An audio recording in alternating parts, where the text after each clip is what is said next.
très bon retour à vous, très chers téléspectateurs. Il est temps pour nous de passer à votre débat de ce jour dans la rubrique Congolité. Mariage et divorce.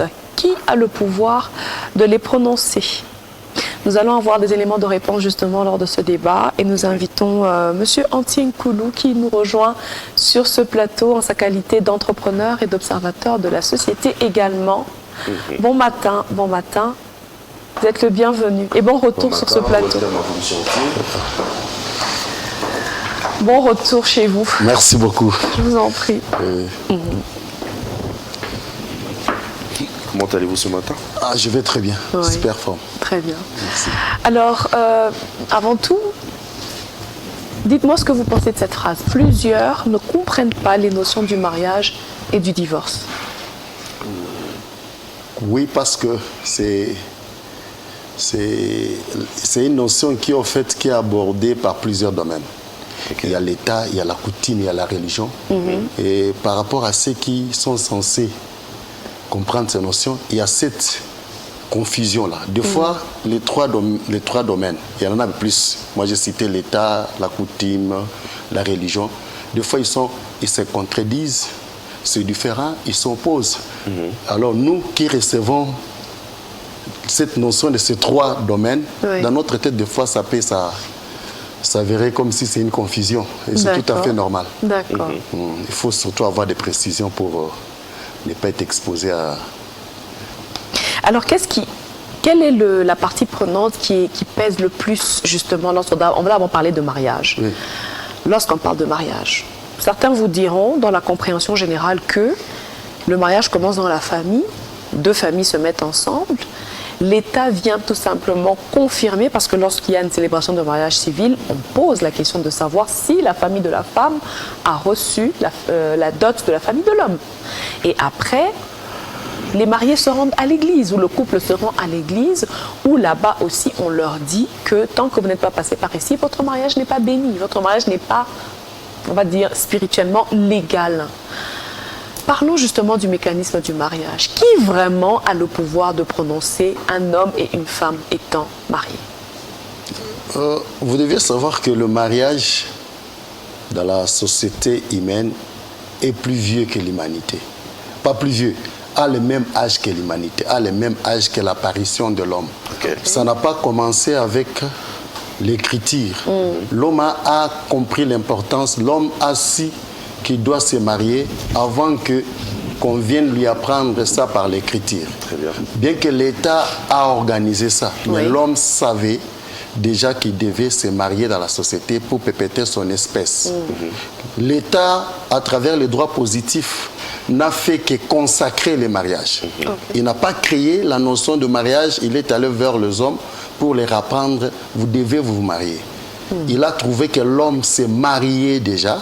À travers le droit positif, l'État a consacré les mariages. Mais il a donné certaines précisions qui sont de préserver les rapports sociaux. Parce que l'État est venu organiser la société du point de vue institution. Et que l'être humain devait maintenant évoluer dans des institutions. On devait se rassurer le bon fonctionnement de ces institutions. C'est comme ça que l'État s'est aussi prononcé par rapport au mariage.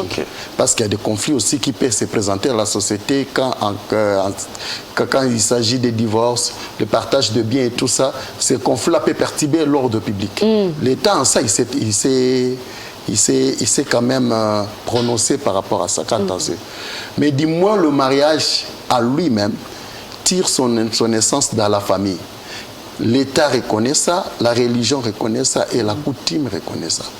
Le mariage est organisé dans la famille. Et cela n'est pas une décision de l'État. C'est là, les religieux disent, c'est de Dieu que cela est venu. L'homme a eu cette inspiration de Dieu. Mais pour être plus simple, on dira que c'est d'une manière naturelle que l'homme se marie. Cela vient de la nature des choses. Alors parlons du divorce maintenant, justement. Vous avez parlé de toutes ces parties prenantes et vous avez dit que le socle, c'est la famille. C'est la famille où l'homme, naturellement, est appelé à se marier. Maintenant, en cas de divorce, qu'est-ce qui se passe? Là, il y a beaucoup d'avis. Comme je vous ai dit que la question de mariage, c'est une question qui est partagée par rapport au domaine. Par rapport à l'État, il y a deux sortes de mariage. Il y a Bon, d'abord, vous devez comprendre que l'État même aussi reconnaît lorsque le mariage est organisé dans la famille, dans son article 379 du Code de la famille, l'État dit que ce mariage organisé dans la famille peut produire ses effets même s'il n'est pas enregistré. Okay. Donc, dès lors, à l'État, nous avons deux mariages. Un mariage enregistré et un mariage non enregistré. Okay. Pour l'État, à quand des divorces, pour un mariage qui est enregistré, il y a toute une démarche. Et c'est l'autorité qui est censée prononcer le divorce, c'est l'autorité judiciaire. C'est l'État qui doit prononcer les divorces. À son article, je pense, Code de la famille, livre premier, 547, je pense, où il dit que l'autorité coutumière, l'autorité religieuse, même pas les époux, aucun d'eux n'a le droit de prononcer les divorces. C'est l'autorité judiciaire qui a compétence pour prononcer les divorces. Okay. Un mariage qui n'est pas enregistré, que l'État ne reconnaît pas, mais du moins par rapport à la loi, si réellement ça a été célébré dans la famille, c'est aussi un mariage. Okay. Au cas où l'un des époux veut se séparer de l'autre, l'État dit ceci. Même si c'est le cas, l'autorité coutumière religieuse n'a pas le droit aussi de se prononcer quand il s'agit de divorce. Même dans ces cas, l'époux qui cherche le divorce va d'abord commencer la démarche d'enregistrer son mariage et après ça, le divorce doit être prononcé par l'autorité compétente qui est l'autorité judiciaire. Parfait. Donc, dans tous les deux cas, enregistré et non enregistré, à quand des divorces, vous deviez aller vers l'autorité judiciaire. Si l'autorité judiciaire n'a pas prononcé les divorces, même séparés, vous serez toujours considérés comme mari et femme. Et l'un des conjoints, au cas où toi tu te remariais, il peut attaquer ces mariages-là. Wow. Ok. Et déjà, parlons du divorce dans les procédures avec les trois institutions dont vous parlez, l'État, l'Église ainsi que la famille.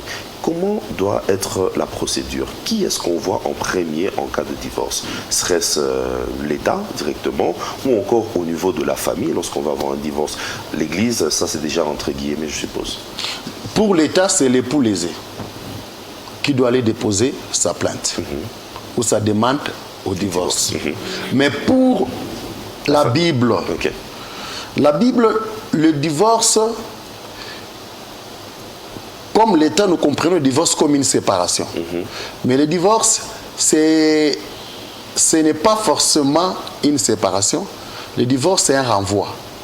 Ça veut dire, lorsque l'homme va il veut prendre la femme, il consulte le parent de la femme, c'est une transmission d'autorité. Le parent, la fille cesse d'évoluer sous l'autorité d'obéissance. Elle était obéissante à ses parents. Elle doit aller maintenant vers une autre autorité qui est son mari. Elle doit être soumise en toutes choses. C'est un transfert d'autorité. Et le mari devient l'autorité de la femme.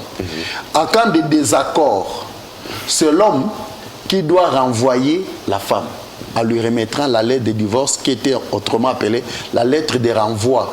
L'homme la ramène vers l'autorité, son autorité initiale qui sont ses parents, le père et mère, sa famille. Donc dans la Bible, seulement l'époux a la compétence ou le pouvoir de répudier la femme. Car quant à la femme, il est dit, tu es appelée à être soumise en toutes choses à ton mari. Si la femme est appelée à être soumise en toutes choses à son mari, il n'y a pas une raison qui peut la pousser à se séparer de ces derniers. Ah non, même pas l'adultère. Attendez, allons-y. C'est une très bonne question. Maintenant, elle est appelée à être attachée à ces derniers en étant soumise en toutes choses. On dit ceci, tu es lié à ces derniers aussi longtemps qu'il est vivant. Tu ne peux se séparer de lui que s'il arrivait à mourir. Ça, c'est Romains 7. Vous pouvez lire cet écrit, ce n'est pas moi qui l'ai dit. Jésus-Christ dit, si une femme se sépare d'un homme, qu'il reste sans se marier. C'est à ce niveau, j'ai dit. C'est Paul ou c'est Jésus qui le dit? C'est Paul et Jésus qui le sont dit. Qu'elle reste sans se marier. Si quelqu'un arriva à marier une femme séparée d'un homme, Jésus-Christ s'appelle cette union adultère. Adultère. Quant à la femme, elle est appelée à être soumise. Et cela, ce n'est pas seulement dans la Bible, même dans notre coutume, c'était aussi pareil. C'est l'homme qui renvoyait la femme de chez lui. Donc quand vous dites dans les coutumes africaines ou les coutumes congolaises, seulement certaines tribus? La coutume africaine, c'est pareil. Ok, en général. En général. Ok, Très si bien. vous le dites. Et lorsque la femme découvre que l'homme connaît également des cas d'adultère, elle a le droit de demander ce divorce-là. Ou encore, je vais utiliser un mot plus fort, de renvoyer l'homme. Oui. Tu peux me donner la précision de l'homme qui commet l'adultère? Parce que je dois avoir la même compréhension que vous de l'homme qui commet l'adultère. C'est bien que vous posez cette question, mais je suis très sûr que vous avez la meilleure réponse. Un homme qui commet l'adultère, Amine, comment c'est tellement facile dans la tête, on sait. Pourquoi vous voulez nous compliquer la vie? Ne complique pas, je dois me rassurer que finalement nous avons la même compréhension. Non mais En effet, donnez-nous la vôtre. Voilà, donnez-nous la vôtre. Ouais. C'est quoi un adultère? En fait, l'adultère vient de la loi qui dit « Tu ne prendras pas la femme de ton prochain ». Ça veut dire, ce qui est en cause de l'adultère, c'est une femme mariée. 6 mois. Ah, ça sonne bien. Donc, un homme qui va à l'extérieur, mais qui prend une femme célibataire, Qui va à l'extérieur, ça veut dire... c'est la publicité. Ah bah là, il y a peut-être beaucoup de notions. Expliquez. Oui. L'adultère, c'est quand? Lorsque vous prenez la femme de votre prochain. Une femme mariée. Une femme mariée, c'est Vous, une cause. que l'homme soit marié ou pas? L'homme commet l'adultère en prenant une femme, que l'homme soit marié ou pas. Oui. Ok. Si moi je prends une femme qui appartient à Un autre homme, je c'est là commets qu'on parle l'adultère. d'adultère. Et la femme commet l'adultère, si elle est mariée, elle sort avec un autre homme qui est son mari. Qu'il soit marié ou pas. Qu'il soit marié ou pas, c'est l'adultère. Bon. Maintenant, si l'homme qui Marié. est marié, qui prend une autre femme que sa femme, Qui est ces cas-là célibataire. n'est pas tracé. Je parle de la Bible, mais ouais. par rapport à l'État, l'État considère cet acte-là d'adultère. Très bien. Là, on est Mais d'accord. la Bible ne considère pas. C'est comme ça que j'ai dit, il y a cette confusion-là parce qu'il y a nous avons plusieurs domaines qui abordent, qui définissent, qui organisent la question. La Bible, un homme qui sort avec une femme qui n'appartient à personne, bien que marié à une autre femme, ne commet pas l'adultère.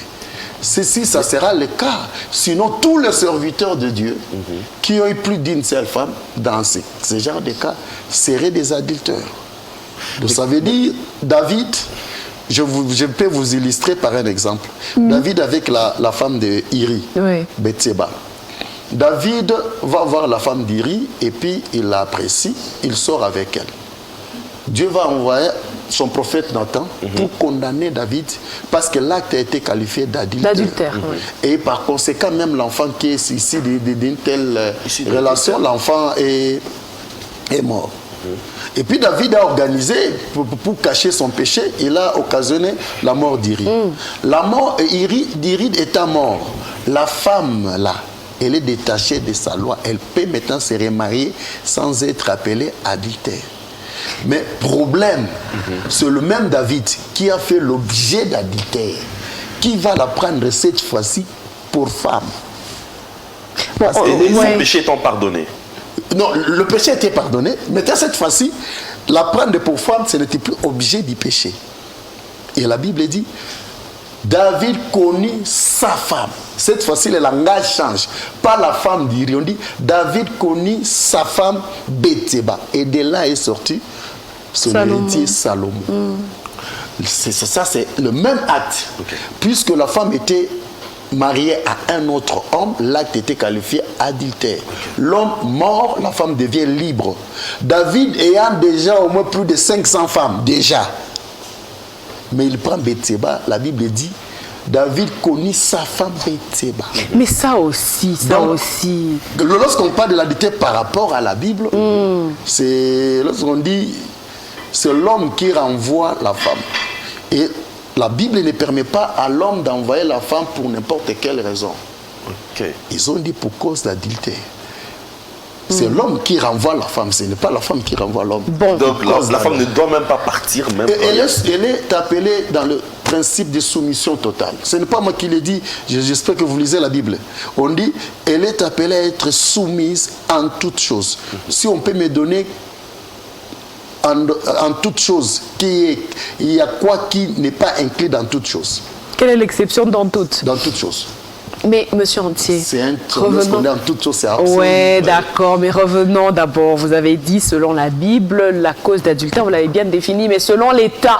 Selon l'État, là, je le précise, que lorsque notre pays ne prône que la monogamie, si un homme est marié à une femme, si en dehors de cette femme, vous couchez avec une autre femme, que cette dernière soit mariée ou pas, l'acte est considéré comme adultère. Et la femme peut Et ça demander peut être le une divorce. cause de divorce, Ouais. oui. Que la femme peut Dans demander. notre État, dans l'État congolais, on autorise à tous les époux, ils ont la possibilité de solliciter ou de demander le divorce. Très bien. Mais dans la Bible, le divorce, c'est un renvoi. C'est l'homme qui renvoie la femme. Bon, qu'est-ce qui prône alors? Maintenant, c'est à nous de faire le choix. Suivre Dieu ou suivre l'État. Et That is the je vais question. ramener quand même la famille au centre de tout ça. Et au niveau de la famille, comment ça se passe? Est-ce qu'il y a une remise de la dot qui se fait comme elle a été donnée, en totalité, ou encore on donne seulement une partie lorsqu'il y a eu des enfants qui sont venus et tout ça? Comment ça se passe au niveau de la famille? La dot, elle est régie par la coutume et les is. Donc, je ne saurais pas donner une réponse absolue comme ça parce que les coutumes, c'est relativé. C'est différent, oui, en effet. C'est vraiment relativé. Donc, ça dépend des prescriptions de la coutume. Le versement de la dot, comment la dot doit être versée. Ça, il faut faire recours à chaque coutume. Parfait. Et notre droit demande toujours que, avant d'enregistrer le mariage, il demande si la dot a été versée conformément à la coutume. Très bien. Mais justement, est-ce qu'avant de prononcer également le divorce, on se rassure que la dot a été remboursée? Ou cela est fait après avoir prononcé le divorce? Que ce soit, bon, dans d'autres coutumes, on rembourse la dot. Mais à l'État, on ne parle pas de remboursement de la dot. Ok. Ok. On ne parle pas de remboursement de la dot parce que la dot, avant d'arriver au divorce, le mariage est consommé même d'un jour. Le mariage a été consommé et la femme a déjà un statut. Et lorsqu'elle sort de là, c'est une femme divorcée. Le mariage est déjà consommé même d'un jour. Et par rapport à la Bible aussi, on ne parle pas de remboursement de la dot parce que le mariage est consommé. C'est seulement dans d'autres coutumes où on dit à quand des divorces, on doit rembourser la dot. Mais par rapport à la Bible et à l'État, la théorie des remboursements de la dot, non. Elle n'est pas vue. Et Alors, moi, ma dernière question pour vous, avant que nous puissions finir complètement, c'est de comprendre. Parce que je reviens avec cette question, permettez-moi de le faire. Qu'est-ce qui doit prôner finalement? Est-ce que c'est ce que l'État nous demande? Est-ce que c'est ce que la Bible nous demande? Est-ce que c'est les coutumes selon qu'on soit dans un système patriarcal ou matriarcal? Qu'est-ce qui devrait prôner? moi, personnellement, je suis un chrétien. Je trouve que la Bible est la meilleure base pour le mariage, parce que la Bible ne combat pas nos coutumes.